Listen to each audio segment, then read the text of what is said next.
Okay. So, what's new? Pussycat, thank you. What's new? That's the title of my talk. What's new? So that's really a question to you. What's new? What's new in your life? Anything? Everything. I know, everything's new. But what's new? I mean, what is new in your life? What does new mean to you? And here's the bigger question. What's going to be new about 2015? It's, Happy New Year. Why is it a new year? And what's going to be new about it? Do you know what's going to be new about this new year? Do you? How do you know? Doug? Well, that's true. We all are intuitive. So if I'm hearing you correctly, you're saying that you intuitively know that life is always new, it's always evolving, it is always emerging, so it has to be new, right? And that's true. However, just put a little red pepper in there. However, yes, everything is emerging, everything is new, but you don't have to experience it as new. You have a choice on how you experience 2015. You're a choice now on how you are going to experience 2015. Trust me, it's going to be new. The world's going to change. Your life is going to change. Things around you are going to change. Paula's going to change. Right, Paula? Everything's going to change. But your experience doesn't change until you decide to see it differently, to experience it differently. So that's why I'm asking you today, what's new? And more importantly, the question really is, what's new about you? So let's talk about New Year's resolutions. How many of you are making New Year's resolutions this year? Raise your hand. Don't be shy. Only a few of you. Okay. Most people are making New Year's resolutions. Probably if you're not raising your hand, it's because you don't believe in them anymore. Right? How many New Year's resolutions, how many people here have made New Year's resolutions that they forgot by February 1st? Good. It's so sad. But it's true, isn't it? It's true. We make these profound things. This is what I'm going to do this year. As if you didn't do it last year, why are you going to do it this year? We say these things because it's a new year. But is it a new you? Probably not. You're probably the same person you were on January 31st as you are on January 1st. December 31st as January 1st. And January 31st. So it's really all about you. We can make these proclamations, we can make these resolutions, but what's going to really mean anything about them? So I went back and I was like, where did New Year's resolutions come from? I mean, when did we start doing New Year's resolutions? And you know what I found out? What did you find out? I'll tell you. What I found out, it started 4,000 years ago. Isn't that amazing? 4,000 years ago, our ancestors, the Babylonians, they were making New Year's resolutions. They were the first ones to come up with this, but here's what it meant to them. The Babylonians, their New Year's resolutions was returning any borrowed farm equipment. Returning any borrowed farm equipment back to the owner because it was time to start the new harvest. So they had a resolution that by the end of the year, by December 31st, they would give back their borrowed farm equipment. That was the Babylonians. Well, very shortly after that, the Romans decided, well, they'd like to get in on this thing called New Year's resolutions too. But the Romans, they decided what they wanted to do was take stock of the previous year and then set goals to accomplish more in the coming year. Those Romans, they really knew. So doesn't that sound like what we do a little bit? Well, let's take stock in what we've done. Now, what goals can I set to do better next year that I'll forget by February 1st? And then the Chinese. The Chinese decided they went in on this New Year's resolutions too. And this is maybe my favorite one. The Chinese decided that every year on December 31st, they would clean their house from top to bottom. Isn't that a good one?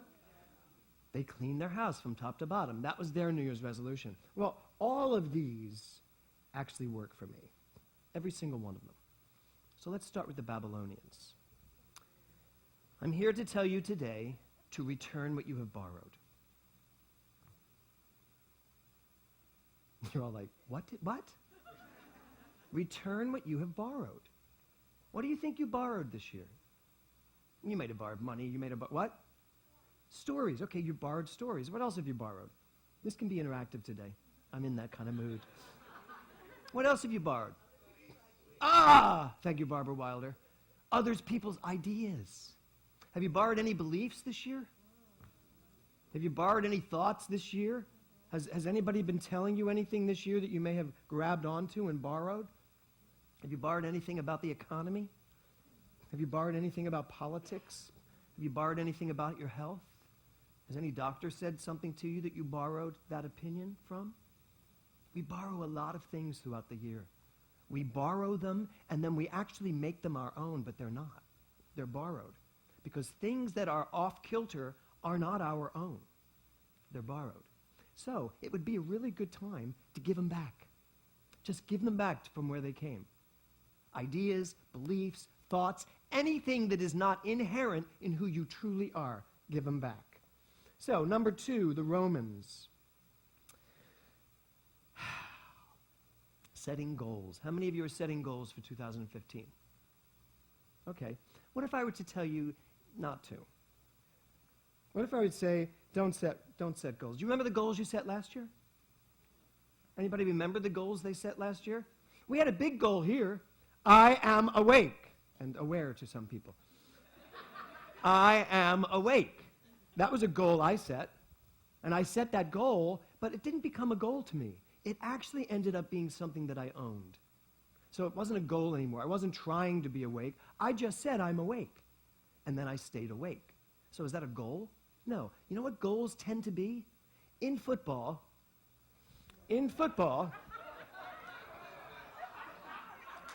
there are 2 goalposts. When they hit the ball, oh, you all think I don't know sports. I really do. Sort of. So, there are 2 goalposts. And the object of that silly little game, forgive me all of you that are really into football, the object of that game is to get this pigskin somehow into that goal. And once it's through the goal, they start over. And then they go to the other goal. The job is remember which goal is yours. I think very often we are consistently trying to throw the ball there when they've already changed the game and my goal is over here. So goals, setting goals, even the idea of setting goals, and I'm not saying it's not, I'm going to actually evolve this into something else, so I'll stay where I am. Setting goals sometimes is setting something out there that you are never going to get to. So goals, while they can seem good, there's a part of it that can always keep it in the distance. Setting goals. And I'm going to get somewhere else for those of you who are going, is he saying I shouldn't have goals? Yes, I am. So that's the Romans. Did you accomplish the goals you set last year? How many of you accomplished the goals you set last year? Great, great. Do you remember, what did you say? I thought you went sort of.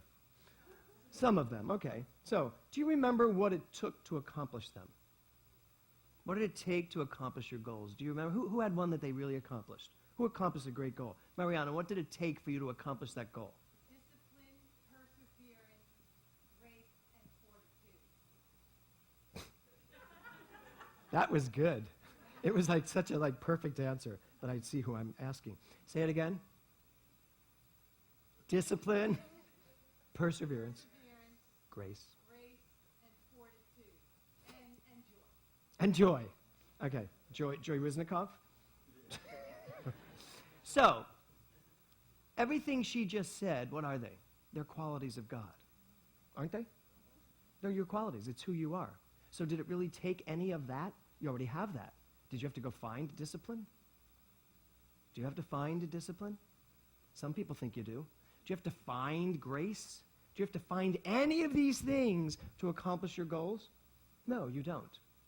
So what it takes to accomplish a goal really is turning it in and recognizing who you are.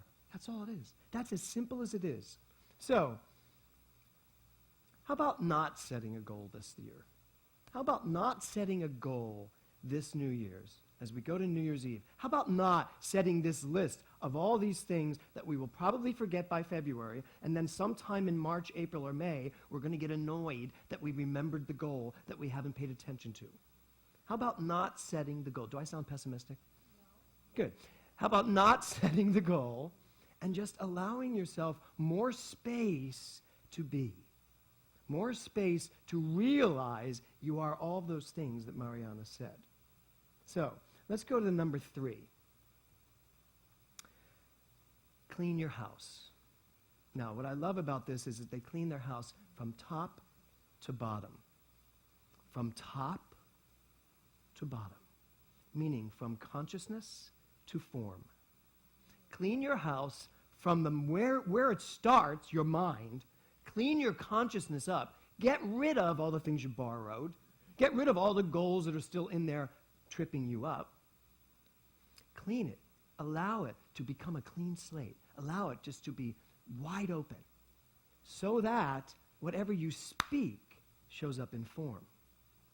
Very often when we set goals, we also set goals that have these conditions to them. And then we get involved in the conditions. And the conditions stop us from achieving the goal. And then we have emotions about not achieving the goal because of the conditions. And all we're really needing to do is just clear out the mess, clear out the muck, and allow ourselves the space to actually speak our truth. So what this means, clean your house, it means that you have to be willing to see the dirt. Anybody have any dirt in their house? In their mental house? Anybody have any stuff up here that really needs some cleaning? Okay, so how do you do that? How do you really clean it up? How do you really clean up your mind? How do you clean it up so powerfully that you walk through this world with a mind that is always poised to know what it wants? If you were going to set any goal this year, and I'm going to suggest not using the word goal, but if you're going to set any intention, which is the word I'd rather use, setting an intention this year, it wouldn't be an intention for more success. It wouldn't be an intention for more prosperity. It wouldn't be an intention for better health. It wouldn't be an intention to find the love of my life. It wouldn't be any of those intentions, because those intentions literally mean you seem to think you don't have those things. Think about this. I'm setting an intention for more money in my life because I need more money in my life. There's only one intention to ever really set. And I'm getting clearer and clearer about this as my life proceeds. And it's this: the intention to be happy. That's it. So if you do as the Chinese do and clear your mind, clear it of all the gunk, if you allow yourself to clean your mind from top to bottom, and if you literally allow yourself to give back everything you've borrowed and stick to one thought from the musical No No Nanette, I want to be happy. And the truth is, I already am happy. I don't need more success to be happy. I don't need more money to be happy. I don't need more friends to be happy. I don't need more vibrant health to be happy. I don't need anything to be happy. I just need to set the intention that I remember who I am and that happiness is my joy.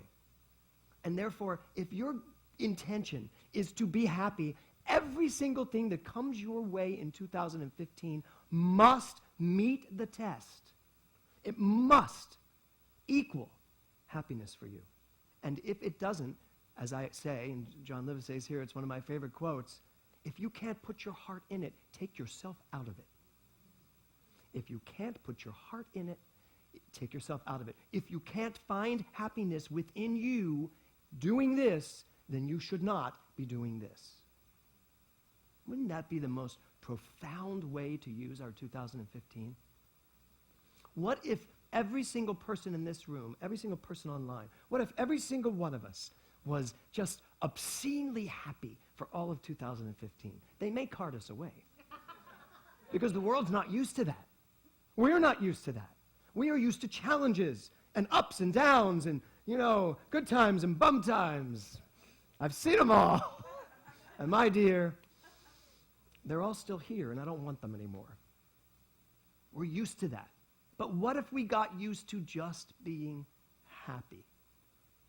Literally with a show of hands. How many of you would like 2015 to be the happiest year of your life? All of us. All of us. How many of you believe you can absolutely make 2015 be the happiest year of your life? Yes? Yes? Okay, that's the intention. That's the intention. It's not about a goal. I'm not going to set a goal of happy. I'm not going to set a goal to be happy. No, because now I'm going to be in the game. I'm going to be in the fight, the struggle, to be happy. No. So how am I going to do that? How am I going to do that? People talk about, there was a question on the internet, and it was, what radical changes are you going to make in 2015? What radical changes are you going to make in 2015? First, I got kind of annoyed at the idea that I had to make any radical changes. I was like, how dare you presuppose I have to make a radical change in my life? And then I thought about it. I thought, change. Why do I have to change anything? What if we have to change nothing? What if there's nothing to change? What if there's nothing for you to change in your life? How would that feel? How would that feel? Boring? No. Okay, so here's the confusion. Here's the confusion. First of all, the confusion that you think you're going to change anything because you're not going to change anything. We don't change anything. We experience change. We don't change anything. Life is unfolding. You and I, we are part of that divine energy of life that constantly evolves, constantly grows, constantly moves forward, is a constant source of happiness continuing to move through our lives. That's what's going on. Now, we choose to experience it a different way. So there's nothing boring about getting in the flow of life and letting it flow through you. Is there, Paulette? No. There's nothing boring about letting that thing called life take you with it. Nothing boring about that. But guess what you'd have to do? You'd have to surrender to that. You'd have to stop trying to change things. You'd have to stop trying to decide what radical changes you have to make in your life. You don't have to make any change. You don't have to make one change in your life other than to remember who you are and what your position is in life. You're a part of this. You're a part of this amazing thing called life that is constantly moving forward. I went to Beverly Hills yesterday, clothes shopping with my clothes shopper, John Livesey, and we were at the Century City Mall, and I'm walking through the mall, and it was kind of empty, and there was this little woman on her cell phone, and she's screaming at her friend. She's saying, "Oh my God, it's empty here. It's empty. No one's here. The world is changing so rapidly. Nobody's shopping. I don't know what's going on." And I'm listening to her. I'm like, "Oh my God, you are having a horrible day." And my thought was, "Oh, it's empty. I love this." Experiential. Same mall. Same beautifully empty mall. Horrible experience. The world's coming to an end. And it's this way because I chose to show up at this time, and this is what I require. Less people, more time for me. Right? Now, here's the funny part. When we finished shopping, and we even had the manager was our personal shopper because John Livesey was there, so they catered to us. When we left, the mall was packed. I was like, well, of course it is. I'm leaving. It's perfect. Now they're all here. See what I'm saying? It's experience. It's the experiential part of this. Things are going to change and evolve and grow and get better and better and better. You just have to get in the flow of it. I just have to get in the flow of it. So, I want to read you something that Ernest Holmes wrote.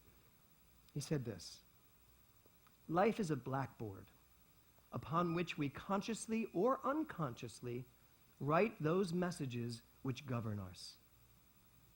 We hold the chalk and the eraser in our hands, but we are ignorant of that fact. What we now experience, we need not continue to experience, but the hand which holds the erasure must do its neutralizing work. So, what do you need to erase?"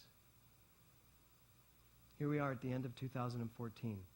What is it time to erase? Did something come to mind when I asked you that? If it did, heed that intuitive knowing. Something came right to my mind. What do you need to erase? And then more importantly, what do you want to write with that chalk? What do you want to write? It is time for us to stop listening to anything that tells us we can't write whatever we want to write. Because we can. You are unlimited power. You can write whatever you want to write. You can decide to do whatever you want to do. There are no limitations. No limitations. I don't care if it's physical, financial, emotional, educational. There are no limitations. That is just a ruse that we have been fed and bought. Every person in this room and online is capable of being their greatest self in 2015. You can have the greatest experience of life. You can be the happiest you have ever been in 2015. Why? Why do I know that's true? Because first of all, I know who you are.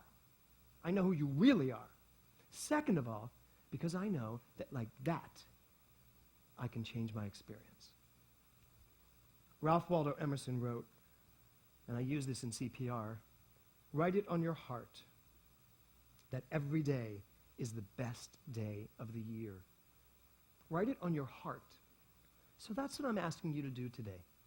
Literally write it on your heart that 2015 is my year to be the happiest I have ever been in every area of my life.